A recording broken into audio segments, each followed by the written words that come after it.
person who does live in New York. You didn't invite the person you've been inside of. That's the problem.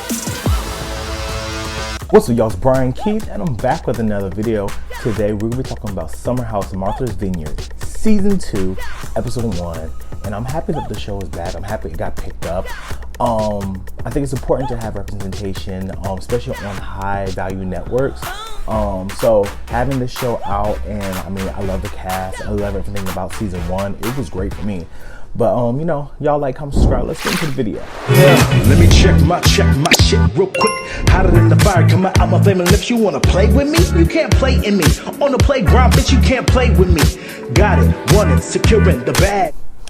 All right, so there is some cast changes from last year. Jason is not coming back. Phil, the crazy guy that pooped in the guy's toilet, and Silas.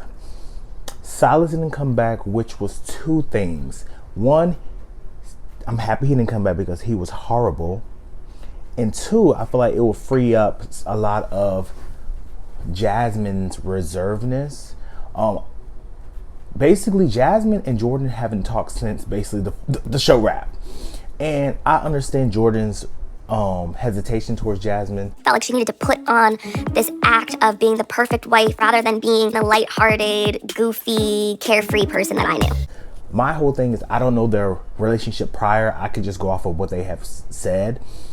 But however, my whole thing is with Jasmine, I said it before, Jasmine came across as a very much, I want to fit the Molly the Maid cookie cutter mold, and I married this man fast, don't know who he really was, and then he came out of a motherfucking bag on my ass.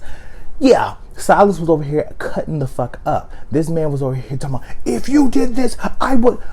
It gave very much DV, it gave very much like, you know, trigger warning, like all that, like he should not be back on the show. Like, that was a bad representation of y'all's union. And basically they say he's not coming back because of he's serving the country, you know, he's going overseas, you know, I hope he has a safe deployment and come back safe, you know, all that good stuff. And now he's been deployed. Silas will be gone for 10 months in Eastern Europe, and we just celebrated 1 year of marriage. However, he should not be back on this show. That man has some issues that he gonna have to really get together, because if they watched this first season back and thought that everything was cool, hunky-dory, all that, then there's a bigger problem. And if Jasmine in this season is confused on why the girls pull back from her, there's a real bigger problem. Because when Jordan said, like, you know, she was over here not being herself, she tried to act like she was just like, you know, this perfect woman, this, you know, how are you guys doing? I'm gonna put you guys together. Oh, y'all should date. I get that. But Jordan, I got something for you too, because yeah. But you know, we basically see everybody come back from, you know, we see Shanice in Tampa, we see the girls in New York, we see Preston in DC, we see Amir in Austin, and everybody's basically coming back, and you know, they're just like reconvening at, you know, the spot. So it's a new house in Martha's Vineyard. The house is gorgeous, but the room situation would have got me fucked up. Shut up, for real? This is how we're sleeping? So if I would have went and, baby, if I had to sleep downstairs in that little man cave, I would have been sick. But I do think it was kind of strategic for them to have the girls going first and then the guys, because you know the guys would have got the rooms, the girls would sat downstairs, right? But it is a little bit of awkward tension because Summer and Jordan are besties and they're cool.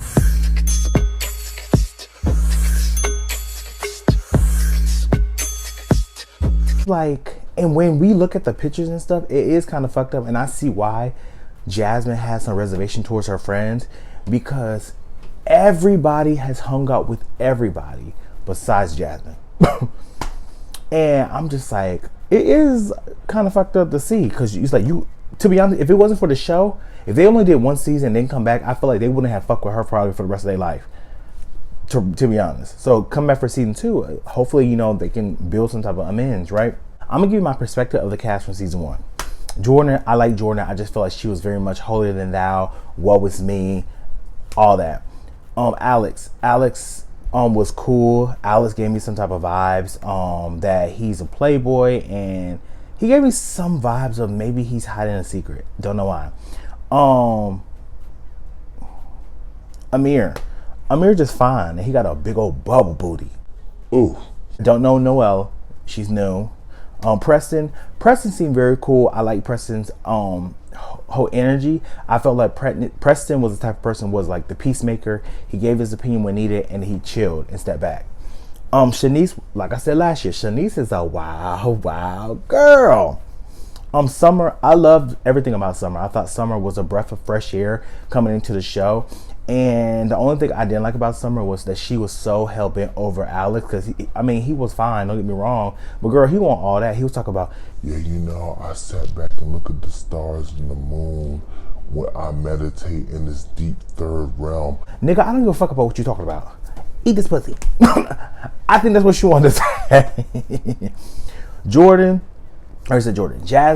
like I said before, I feel like Jasmine was a cool girl when she hung out with her girls, but outside of that, she wanted to act like she was better than everybody because she was a wife.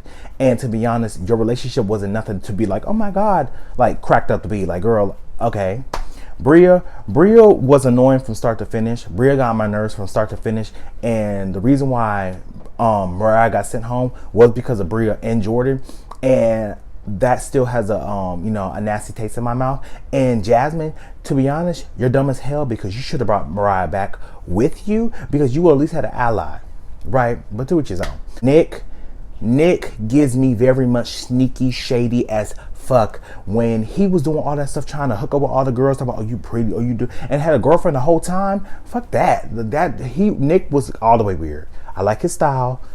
He worked with P. Diddy and all these other people. Like, he has great fashion, but outside of that, Nick had some big red flags, right? Like I said, we see all the girls get together. Everybody comes in. Jordan was there first, and then I think Bria comes as well. Everything is really copacetic with them. I guess they talk. Jasmine basically said that her, Alex, and Bria have all talked outside the show, and they're on good terms. But Shanice, Jordan, and Summer come in. Summer hugs Jasmine, but baby, Jordan gave her very much the Oprah hug, just like, I said, ooh. And I feel like Jordan has a lot of hostility towards Jasmine. Jasmine is the person that, is being iced out of the friendship. So I feel like it is Jordan's responsibility to tell her, like, look, this is why I feel some type of way about you, period. So we see, like I said, everybody's getting in the rooms. This room situation is kind of fucked up. There wasn't that much that went on this episode, really. We see when everybody get there, people over here getting going to the grocery store to get the crab legs, and they're going to have the crabs. And we meet Noelle. Noelle, she's a bubbly girl. She's a gorgeous girl. I love her little country accent. First in the finest organization, the Alpha Kappa Alpha Sorority Incorporated. They don't call us the first and the finest, not for no reason, honey. But she lives in New York. I think the whole backstory of how she met Summer. Noelle met Summer because Noelle was over here roommates with the guy that Summer was messing with. And they just talked, everything was cool, whoop, whoop, whoop, right?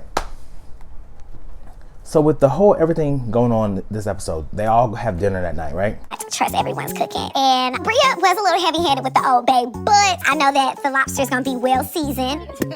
So basically everybody sits down, they're having dinner and they're talking. And the question to Alice get, like, you have all these, like, events, these socials going on, but you don't invite none of us. What is that about? And his whole thing was like, we know it's like an event that goes on, and it's called Fill the Space. And, it's in Brooklyn. And, if you're subscribed to the list service, then, you get an invite, you get the location, you got to drop the pin, whoop, whoop, whoop. Realized that Summer was in New York. Had I known that, I definitely would have invited Summer. Can I call bullshit? Because we had a group FaceTime that morning. Summer's whole thing was because she was giving him vibes from out when he walked through the door. And basically they was fooling around when they were in New York. And she feels some type of way because I guess he's not giving her the attention that she want, or like, they was messing around, and she kind of gagged him because she was just like, everybody was grilling him, and she asked him like, okay, you can invite this person, you can invite Bria, because Bria went, but you can't invite the person that you've been inside of. I said, ooh. Just say you didn't want us to go. You didn't invite the person who does live in New York. You didn't invite the person you've been inside of. So I understand Summer's disdain. However, what my perception gives, he probably ghosted her. He put her on the back burner, and she probably doesn't like that, which is fine. But I feel like we need to really dig deep on what really is the issue, because I feel like that's not the real issue. Maybe they were really dating. Maybe, I mean, obviously they had sex, so that could definitely get involved, but I don't think that's really the full thing. But, as Summer's over here checking Alex about, why he didn't invite her to this and the third, blah, blah, blah, Bria was like, okay, but at the end of the day, y'all don't invite us to stuff. Y'all don't do that to us. I love you and Jordan, but you guys went out and I didn't get an invite to dinner. Where do we go to dinner? Bria, I love you, but I didn't throw a whole party and not invite you. So, and then Bria started really elevating the conversation where it really didn't need to be, right? She was just basically, saying that, y'all don't invite me to this stuff. Y'all don't invite me to this stuff. Woo, woo, woo, woo, right? So Preston basically tells her like, oh my God, girl. Really? Oh my God. What the is happening right now? My this is not mutually exclusive to that. If you want me to leave, Preston, I'll leave. No, you are not leaving, Bria. And for me, it feels like it was directed straight to Bria. So Bria was like, what the fuck, Preston? She was like, I love you. You're cool. You're my friend. But, why are you saying, oh my God? And then he just go from 100. That can't be to me, because you don't wash your mind if it is. I'm tired of everything being an argument. You ready to cry now? You ready to cry? Just like, ain't nobody over here. Y'all always trying to make this situation dramatic. It ain't gotta be dramatic. What the fuck? Just go ham. I'm just like, whoa. But knowing the backstory, we found out that, Preston's father passed away. Funeral was the next day. He's not invited. And, his sister wasn't invited. His father's family is very much, I guess they don't like them. I don't know the full story, but, I guess they're going to go into it. But I feel like he's probably emotional off of that. It was for him more than it was for me. And it felt disingenuous. I didn't know about my father's funeral until I received the Google alert. However, I don't think that it's okay to take frustrations out on people when, to be honest, it wasn't that deep. And to be honest, Preston, you said when Bria came back outside, because she walked inside, and then he was just like, good night, I'm gonna eat my crab legs, good night. So she go inside, she's over here calming back down, because Shanice comes in like, girl, it's not that deep. You just say you love him, he love you. Come on, let's go ahead, eat this food before Noelle eat your lobster. Because Noelle's like, is she gonna eat her lobster, girl? Because if not, I'm gonna grab it. Okay. I'll be right back. Does Bria want her lobster too? When she come back down, they hug and just like, I love you, blah, blah, blah. But my whole thing was like, Preston, you told her that, you was making a general statement to the group. To me, it didn't seem like it was a general statement. It seemed like you directed it specifically to Bria, because Bria was the one that elevated the conversation. So to me, it was towards Bria. And I felt like he should have just been, open and honest, just like, yeah, Bria, you got on my nerves because I felt like you was over here trying to make something out of nothing, and you should have just sat there and piped down, because nobody was even talking to you in the first place. That's what you should have said, but you didn't, which is fine, but don't lie about it, right?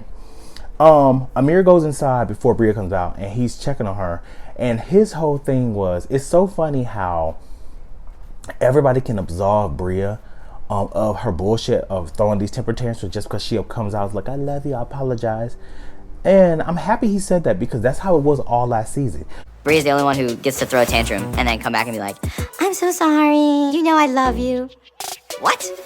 Y'all gave Bria pass it after pass after pass after pass when the girl was hell on wheels like a little child, right? Yeah. After everybody comes back to the table and everything calms down, Jasmine asked, like, I understand that, we're talking about right now people not inviting people to stuff. And I feel like at the table, I have been the least invited out of everybody. And she was just like, I feel very disconnected from the group. And it's just kind of crazy that, I see, Jordan and Summer hanging out. I see these people hanging out. And the producers show the pictures too. Countless things that I haven't been invited to. I feel really disconnected since last summer from the group. And when they showed the pictures, I was like, ooh, she had a point, right? So Jordan basically tells her like, look, I would love to have a conversation with you, because I feel like, this is directed towards me. I just don't want to have it in a public setting. And, hopefully we can get back on one accord. And I could just tell you why I feel the way I feel. And they were like, cool. They tabled the conversation. And, that was really what it was. Like, they over here taking hot sauce and caviar shots off the hand. Excluding us, or me, from your Feel the Space event. When someone's, like I said, been inside of you, like, love you have for each other. I do want to talk about Summer and Alex. So basically, the situation happened where Alex and Summer hooked up over the summer, and he met her in Los Angeles. They over here was chilling. He got weirded out because everybody found out. He's trying to keep it on the low. Like, I just feel like Alex really isn't into her like that. He's just vibing, chilling, want to have his cake, eat it too. Summer likes him, and she thought something could grow from it. However, I do agree with her where she's saying, he's basically saying that she wants a relationship, but she said, I never said that. And a lot of people got to realize, like, I can treat you nice. I can make sure that you're good and care for you. Doesn't mean I want a relationship with you. If I haven't vocalized that and I haven't said, hey, I think I want to take this to the next step, you're assuming. And at that point, you're looking crazy. Alex is making it a point to say that he doesn't want a relationship, but never once have I ever asked him for anything of the sort. He's like, Summer are in this weird spot because if I was Summer, I'd be irritated because she probably do like Alex. And Alex, I see why he's kind of weirded out because Summer seems like she's a stage 5 clinger. A little bit. Like, how you know me and Summer are hanging out? He's like, because she sent a picture to Joy. So Jasmine is unaware that the reason why people don't fuck with her is because of her husband and the way that she acted all last year. That man was, especially watching the last, 2 episodes, when he walked into that room and basically saying, like, if you do this, your life is gonna change, off of her not ironing a fucking shirt. He's a fucking weirdo. I think it was because I was mistrusting what I was seeing. But I feel like you're a straight shooter to where, like, bitch, I am, but I felt like... He was like, well, you know, there's a type of lifestyle that I carry myself. But it's like you want her to change and morph into a person that you want. But you can't change and meet her in the middle for the person that she is. So I see why there is reservation. And I'll have reservation too. But... y'all, that was the episode. I'm very much excited. Let me know who you guys like. Who's your favorites? What do you expect about this new season? But y'all, see you guys in the next video. Peace. Brian Keith, LG, Black Butte. Bet you didn't know we the